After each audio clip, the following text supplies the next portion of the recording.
que diz assim a palavra do Senhor: como prisioneiro no Senhor, rogo-lhes que vivam de maneira digna da vocação que receberam. Sejam completamente humildes e dóceis, e sejam pacientes, suportando uns aos outros com amor. Façam todo o esforço para conservar a unidade do Espírito pelo vínculo da paz. Há um só corpo e um só Espírito. Assim como a esperança para a qual vocês foram chamados é uma só. Há um só Senhor, uma só fé, um só batismo, um só Deus e Pai de todos, que é sobre todos, por meio de todos e em todos. E a cada um de nós foi concedida a graça, conforme a medida repartida por Cristo. Por isso é que foi dito: quando ele subiu em triunfo às alturas, levou cativo muitos prisioneiros e deu dons aos homens. O que significa ele subiu? Senão que também havia descido até as profundezas da terra. Aquele que desceu é o mesmo que subiu acima de todos os céus, a fim de encher todas as coisas. E ele designou alguns para apóstolos, outros para profetas, outros para evangelistas e outros para pastores e mestres, com o fim de preparar os santos para a obra do ministério, para que o corpo de Cristo seja edificado, até que todos, entenda bem, todos, alcancemos a unidade da fé e do conhecimento do Filho de Deus, temos a maturidade, atingindo a medida da plenitude de Cristo. O propósito é que não sejamos mais como crianças, levados de um lado para o outro pelas ondas, nem jogados para cá e para lá por todo o vento de doutrina e pela astúcia e esperteza de homens que induzem ao erro. Antes, seguindo a verdade e amor, cresçamos em tudo naquele que é o cabeça, Cristo. Dele, todo o corpo, ajustado e unido pelo auxílio de todas as juntas, cresce e edifica-se a si mesmo, em amor, na medida em que cada parte realiza sua função. Palavra de Deus para as nossas vidas, meus irmãos. A unidade do corpo, que o Senhor Jesus fale as nossas vidas, fale aos nossos corações, e que a gente possa ouvir a boa e poderosa voz do Senhor para as nossas vidas nessa noite em Cristo Jesus. Meus irmãos, eu quero que vocês apenas pensem comigo, apenas pensem. Aqui, perto aqui, tem um shopping bem grande, que é o Mall of Georgia. Não sei quem já teve a oportunidade de ir lá. Eu quero que vocês só imaginem comigo se isso acontecesse, se um dia à noite entrasse um grupo de pessoas lá e resolvesse fazer algo que parece ser bem louco. Eles não entraram, não roubaram nada, mas dedicaram toda a noite apenas trocando o preço das coisas, apenas mudando de acordo com o que eles entendiam que era importante. E aí, nessa loucura que eles fizeram algo que realmente poderia chamar muito a nossa atenção. Primeiro que o iPhone 14, né, com toda a sua capacidade de tecnologia, estaria apenas R$ 2,49. Bom preço? Tá bom, né? O computador lá, não sei nem que computador é esse aí, com todos os gigahertz e megahertz, essas coisas todas, custaria R$ 3,79. E aquela televisão lá, New QLED, 8K, 82 polegadas, estaria R$ 4,99. Boas promoções? Melhor que Black Friday, né? Mas a gente continua na mesma história. Eles não somente trocaram o preço desses produtos, eles trocaram o preço de outros produtos também. E um conjunto com 3 meias, meus irmãos, não é só um qualquer meia, são meias que tem um sorriso no calcanhar. E esse conjunto de 3 meias custaria apenas a bagatela de R$ 2.740. Uma gravata borboleta azul, não é qualquer gravata borboleta, é a gravata borboleta azul, custaria $3.700. E a viseira amarela, R$ 4.999. Vocês podem imaginar o que aconteceria no dia seguinte? As pessoas entrando desenfreadas, carregando, sabe, televisões nas costas, os telefones, computadores, e todo mundo se debatendo e brigando por aquilo. Só que a grande loucura é que no dia seguinte, quando o shopping abriu, ao invés das pessoas saírem com aqueles produtos que a gente julgaria e que nós mesmos pensamos, puxa, se tivesse essa promoção, pegaria uns 4. elas ficassem na frente das vitrines e sonhando, imaginando como seria bom se elas tivessem condições de ter aquelas meias, que como seriam felizes se tivessem aquela gravata borboleta azul, e o melhor de tudo, quem tem a viseira amarela? Esse sim é alguém que é próspero, alguém que venceu na vida. E olha, de repente, quando aquelas pessoas estão todas lá de frente da vitrine, sai a primeira pessoa, com as meias até a canela, com a gravata azul e a viseira, com um trio completo, com as 3 coisas mais caras de todo aquele shopping, e andando no meio dos demais, e as pessoas falam assim, uau!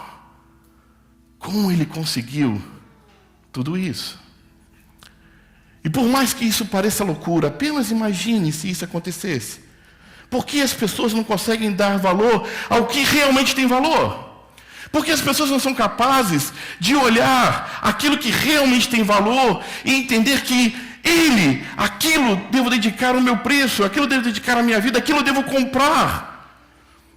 E é justamente, meus irmãos, isso que tem acontecido nos nossos dias. Satanás fez com que os valores desse mundo fossem virados de ponta cabeça. E aquilo que é virtude verdadeira, e aquilo que realmente tem valor, aquilo que realmente importa, as pessoas deixaram de amar, deixaram de lutar e, de verdade, entender que aquilo que tem valor não pode ser produzido em série. Aquilo que realmente importa não pode ser comprado e, com uma garantia estendida, ser trocado por um novo produto. As coisas que realmente importam na vida, ao longo dos anos que vamos passar aqui, estão muito mais além do que a capacidade e a tecnologia que a Apple pode criar. E quando eu falo isso, a impressão que eu tenho é que ainda hoje, a mesma loucura, a mesma insensatez que Salomão relata quando escreve lá Eclesiastes acontece. As pessoas vivem correndo atrás de vento. As pessoas dedicam a sua vida a correr atrás de vento. Elas baixam sua moral atrás de vento. Elas vendem os seus corpos atrás de vento. Elas destroem as suas famílias atrás de vento.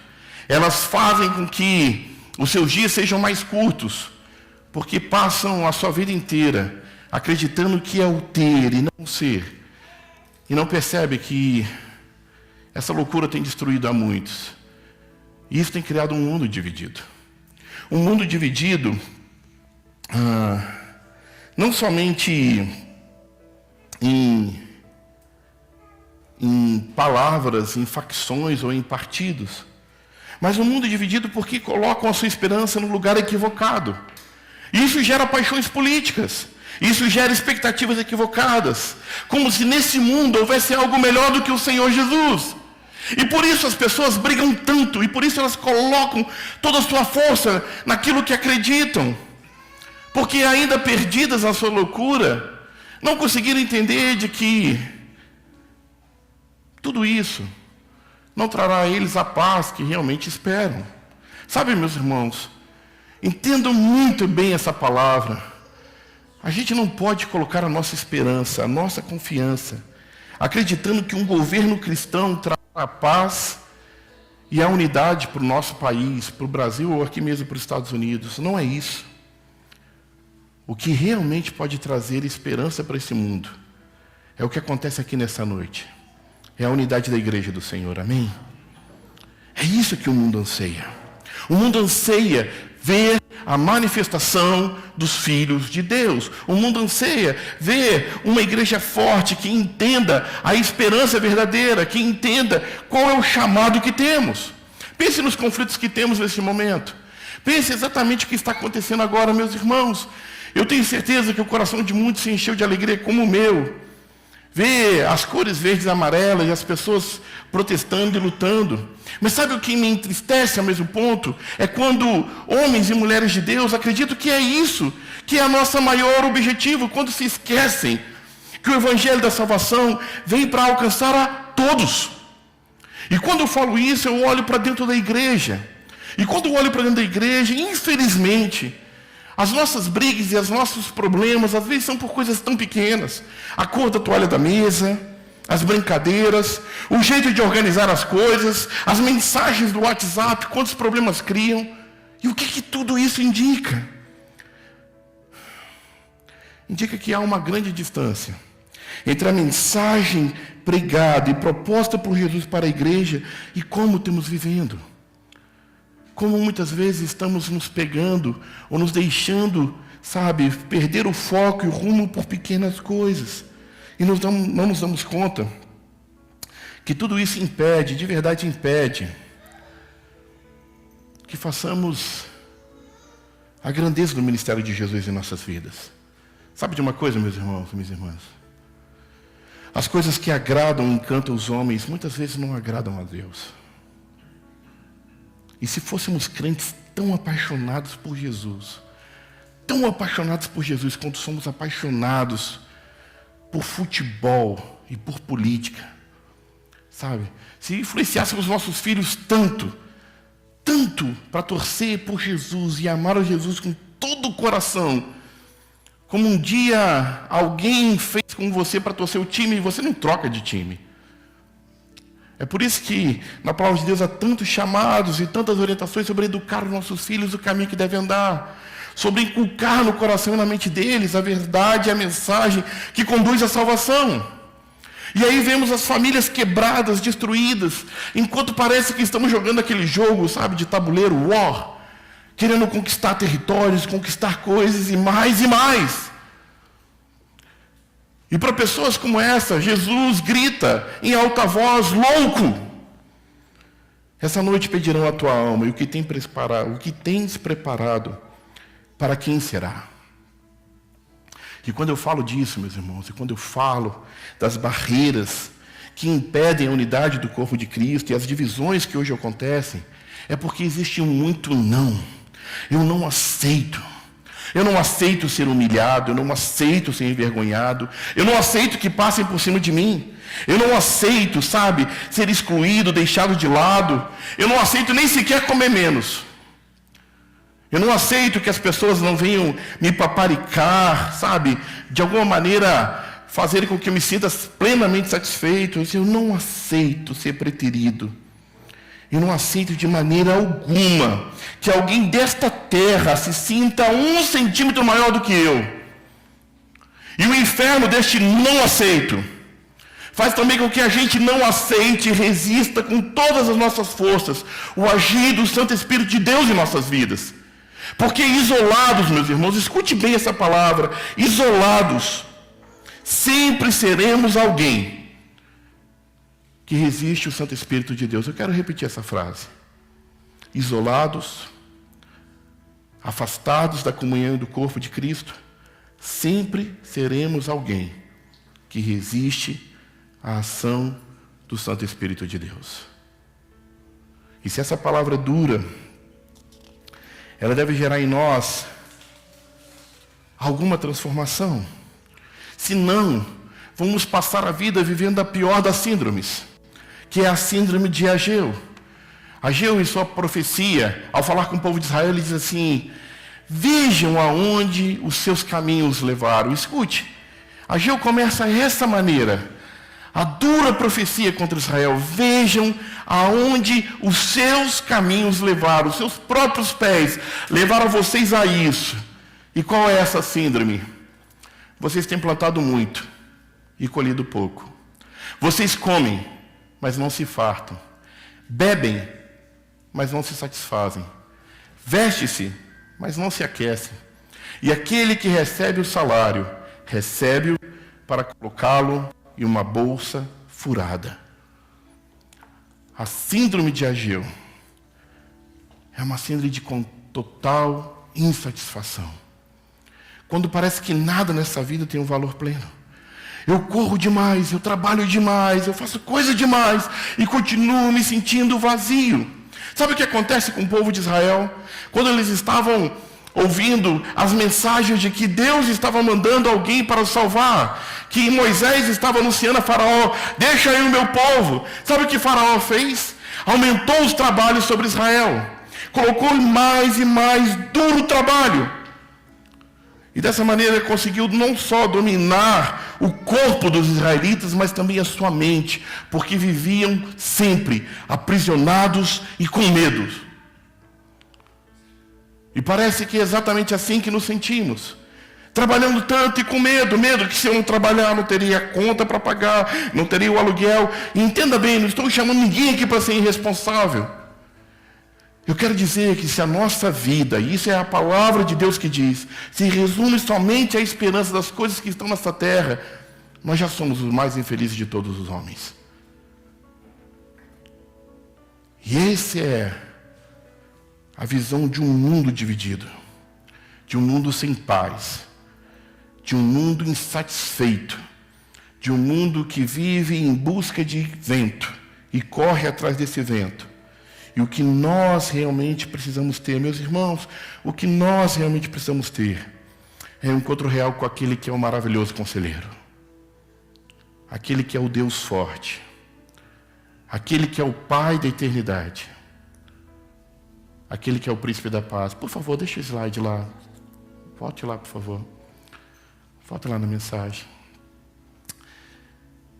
Eu quero voltar nesses versículos. Porque se entendemos o que é um mundo dividido, e esse mundo dividido é um mundo que corre atrás de vento, esse mundo que quer se sentir mais do que o outro, esse mundo que não aceita de maneira alguma ser menor, ou que seus valores estão em coisas e não em pessoas, a gente escuta essa palavra falando da razão da nossa unidade. Eu tenho gostado tanto dessa palavra, a razão. A razão. Sabe, todas as vezes que a palavra de Deus vem sobre, usa essa expressão razão, ela é traduzida de maneiras diferentes em algumas versões, mas eu gosto das versões que falam assim, a razão. E a razão da nossa unidade vem numa obra realizada por Deus. Olha esse texto. Há um só corpo, um só espírito. E sabe, a palavra um só é repetida muitas vezes.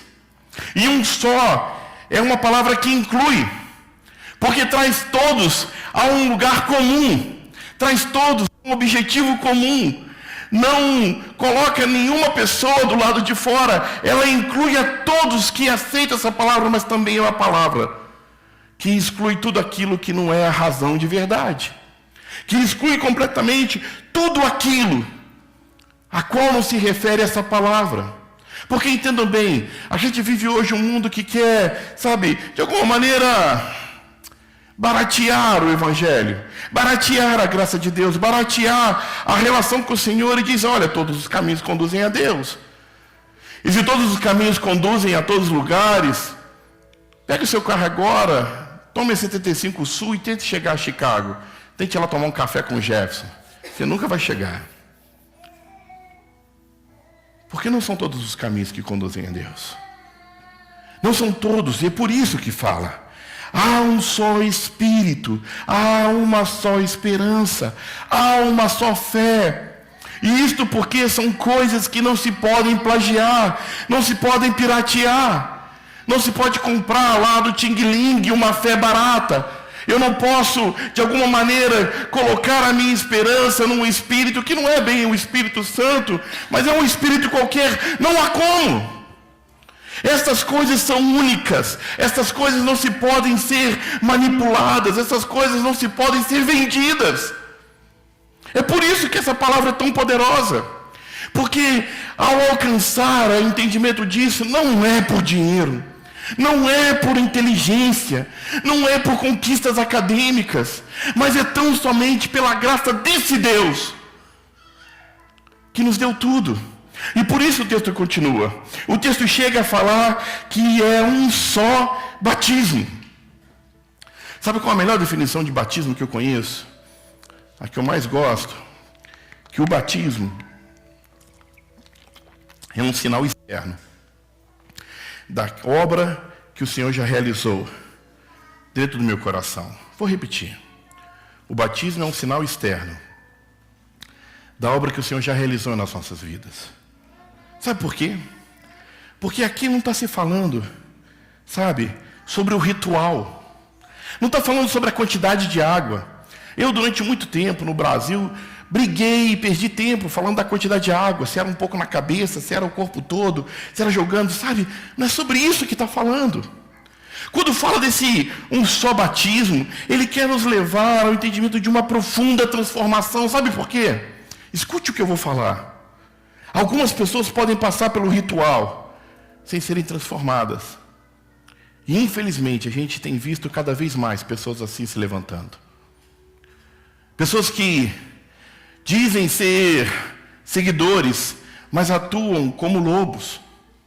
Pessoas que muitas vezes caminham anos e anos na casa de Deus e não permite que o Senhor transforme o seu coração, a sua maneira de agir, de entender que o maior para o Senhor ainda é a unidade. E eu vou dizer algo que vai parecer absurdo ao seu ouvido, e antes que você se perca, escute até o final, porque eu posso afirmar que existem pessoas que foram transformadas e tiveram um batismo na sua alma, no seu coração, mas não passaram pelo ritual. E antes que você pense que eu estou falando bobagem, se lembre do ladrão da cruz, que recebeu uma das mais preciosas promessas: hoje ainda estarás comigo. Hoje ainda estarás comigo nos céus, no paraíso. O que o Senhor está falando sobre um só batismo é chamar essa obra espiritual de Cristo, de fato, vir e transformar os nossos corações.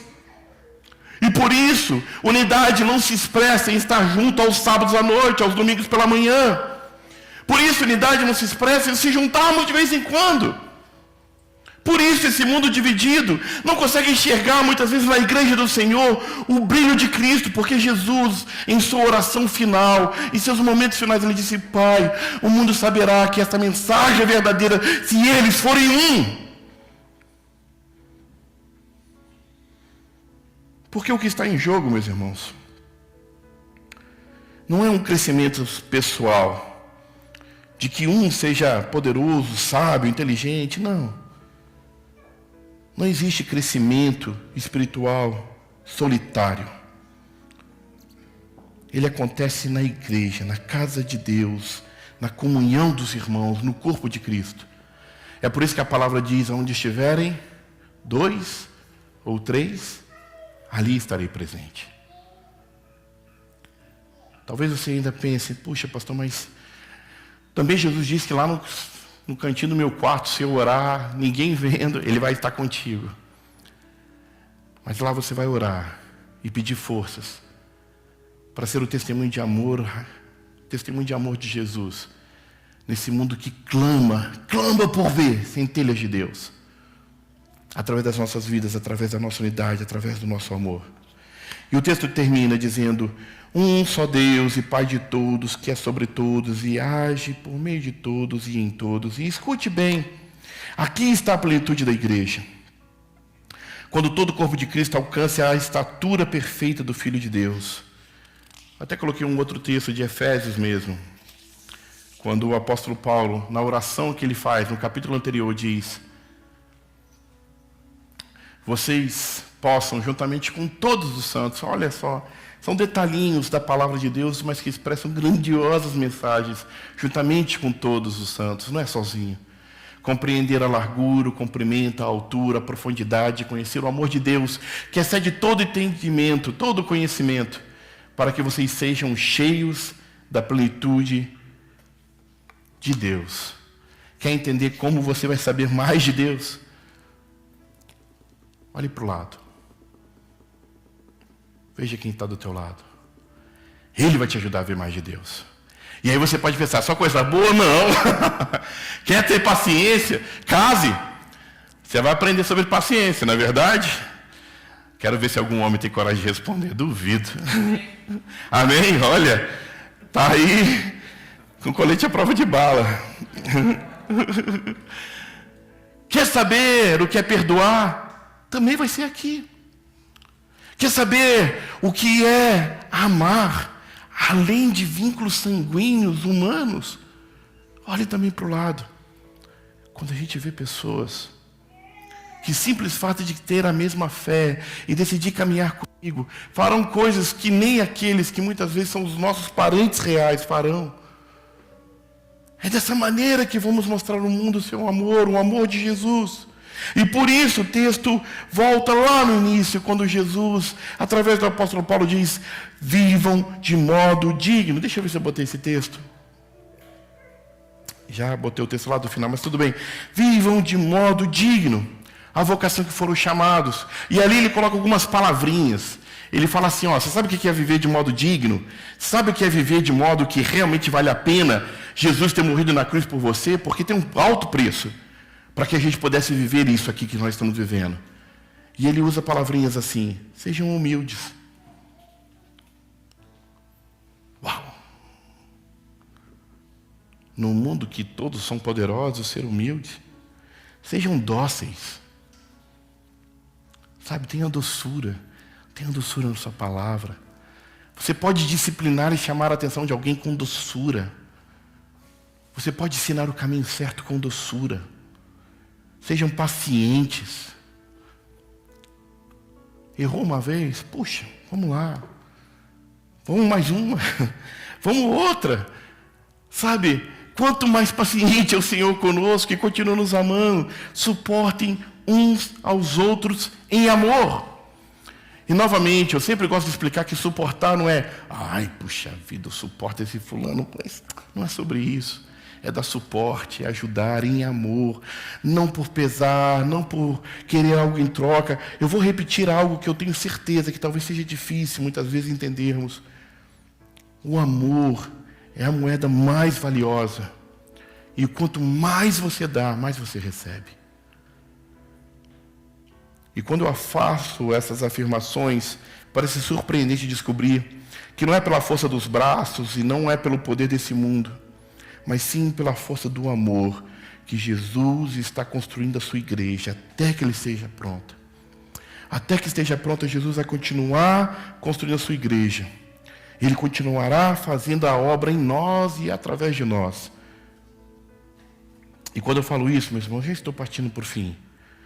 Eu quero fazer algumas afirmações práticas, para que a gente entenda como isso se envolve na prática, o que significa então a unidade do corpo de Cristo, como isso se manifesta na prática. E eu quero dizer algumas coisas. A primeira é que Jesus é maior que tudo. Entenda bem isso. A maneira de você viver a unidade do corpo de Cristo, entenda, Jesus é maior que tudo. Jesus não é um Deus pequenininho que você pode colocar no bolso. Se lembram disso que a gente falou sobre isso? Antes que você se desse conta, antes que você chegasse aqui, Ele já estava presente. Jesus é maior do que todos os seus negócios, de todas as suas afirmações. Ele é o Senhor de tudo. E o seu poder e majestade se estende em todo o universo, até nos cantos mais remotos dessa terra. Nada foge do seu olhar e do seu cuidado. Qual é a razão prática de entender que Jesus é maior do que tudo? Glorifique o nome dEle. Viva a sua vida pautada pelos ensinamentos do Senhor Jesus. Esse é o propósito principal do homem, glorificar a Deus. Viva isso intensamente. E se você não sabe ainda, escute bem. Se você se desapercebeu, ou talvez não tenha certeza disso, eu quero reafirmar. E eu sei que o Santo Espírito de Deus vai falar ao seu coração, e isso vai fazer sentido para a tua vida. Jesus ressuscitou, Ele está vivo, e Ele está aqui. E se você deixa Ele realmente entrar no seu coração, Ele fará com que todas essas palavras façam sentido, porque Ele é o Senhor maior do que todas as coisas. A nossa unidade é baseada nisso. Porque temos um propósito maior que nos une. A segunda coisa, prática. Temos que deixar as coisas de criança. O apóstolo Paulo foi falar isso no meio do caminho ali. Deixar as coisas de criança. Não sejam inconstantes. Levado por vento de doutrina para um lado para o outro. Sabe o que ele está dizendo? A melhor maneira de explicar isso assim, já viu criancinha pequena jogando futebol? Você solta a bola, você botou 6 de um lado, 6 do outro, 10 de um lado, 10 do outro.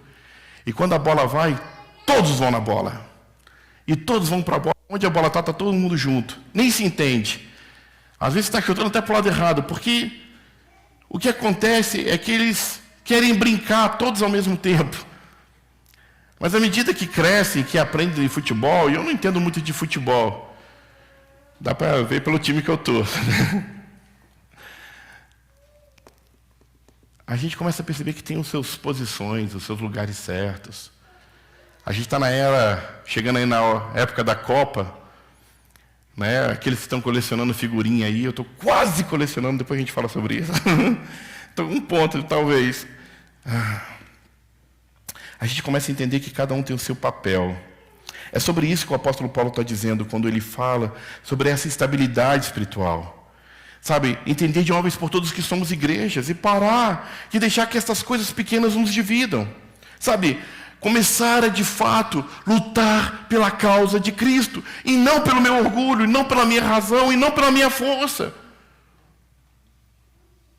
Esse mundo dividido precisa ver a igreja se levantando.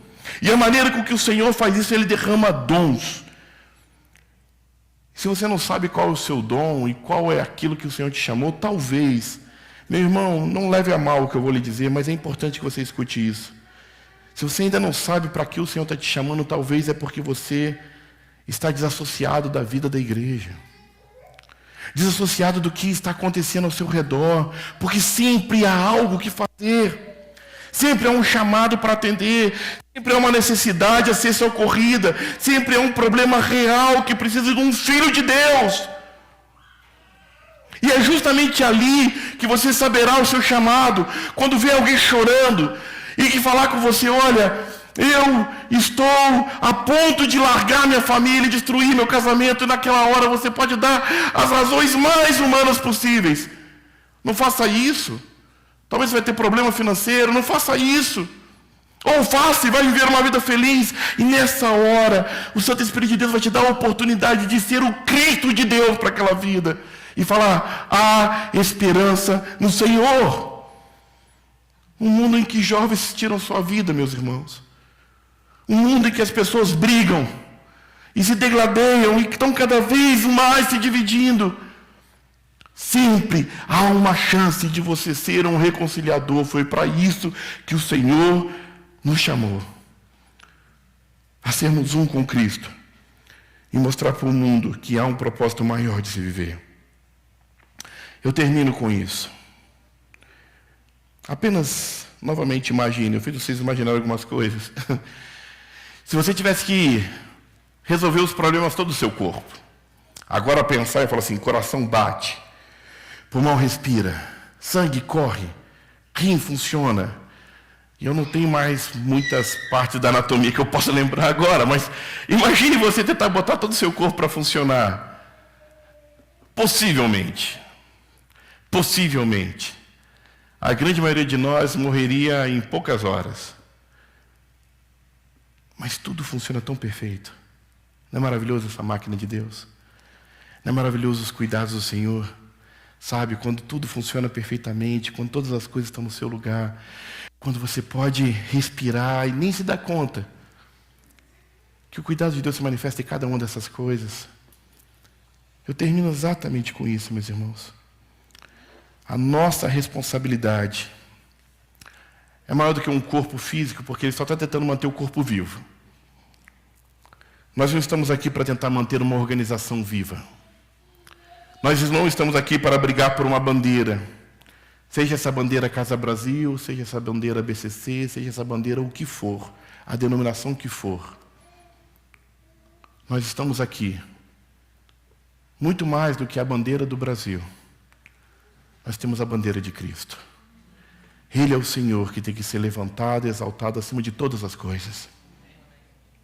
E é isso a nossa grande responsabilidade.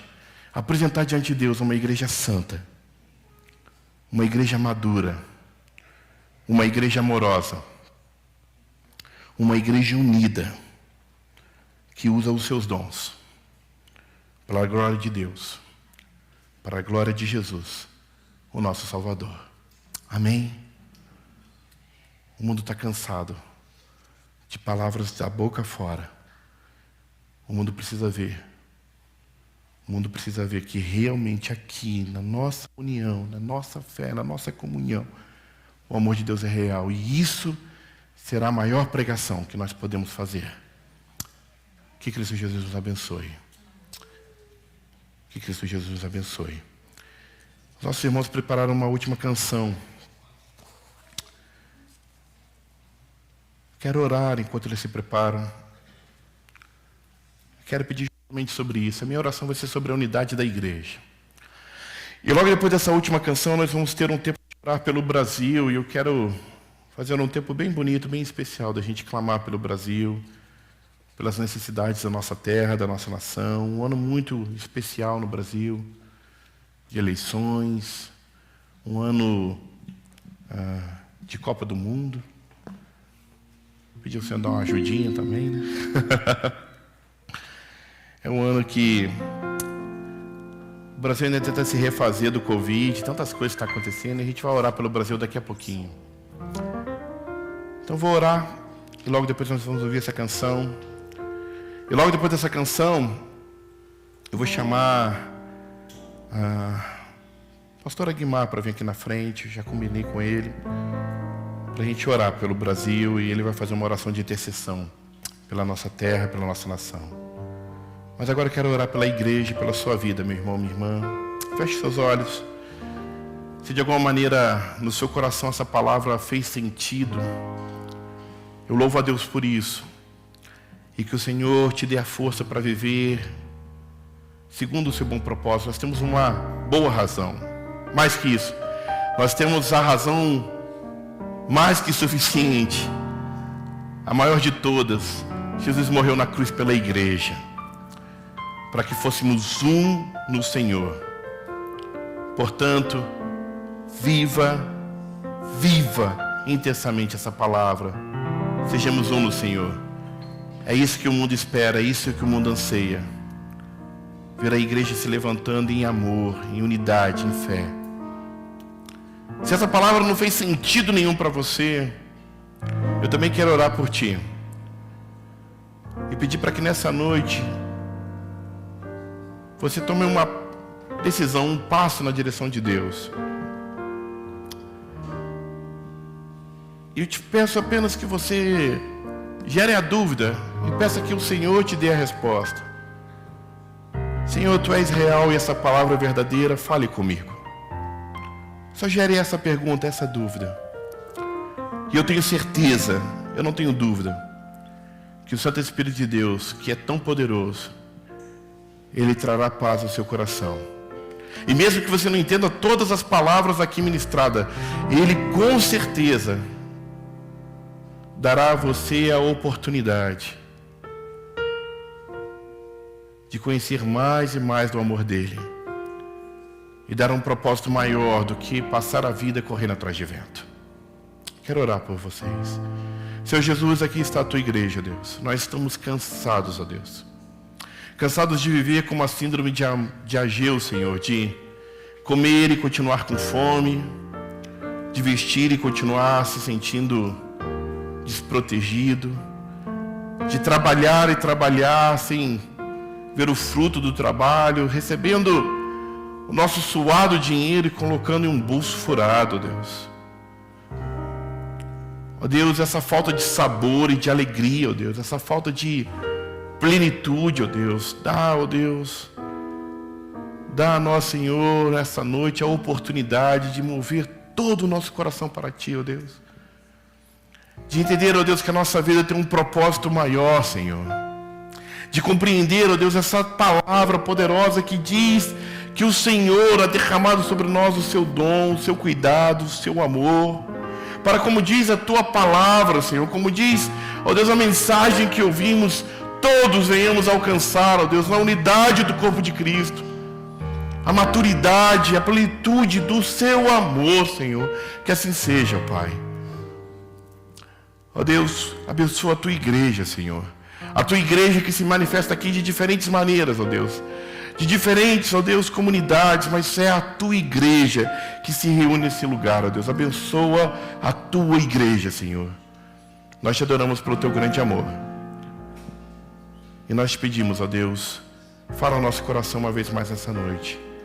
É a nossa oração em Cristo Jesus. Amém. Louvemos ao Senhor. Vamos cantar. Como será o futuro do nosso país? Surge a pergunta no olhar e na alma do do povo. Cada vez mais cresce a fome nas ruas, nos morros. Cada vez menos dinheiro para sobreviver. Onde andará a justiça, outrora perdida? Some a resposta na voz e na vez de quem manda. Homens com tanto poder e nenhum coração. Gente que compra e que vende a moral da nação. Brasil, olha pra cima. Existe uma chance de ser novamente feliz. Brasil, a esperança.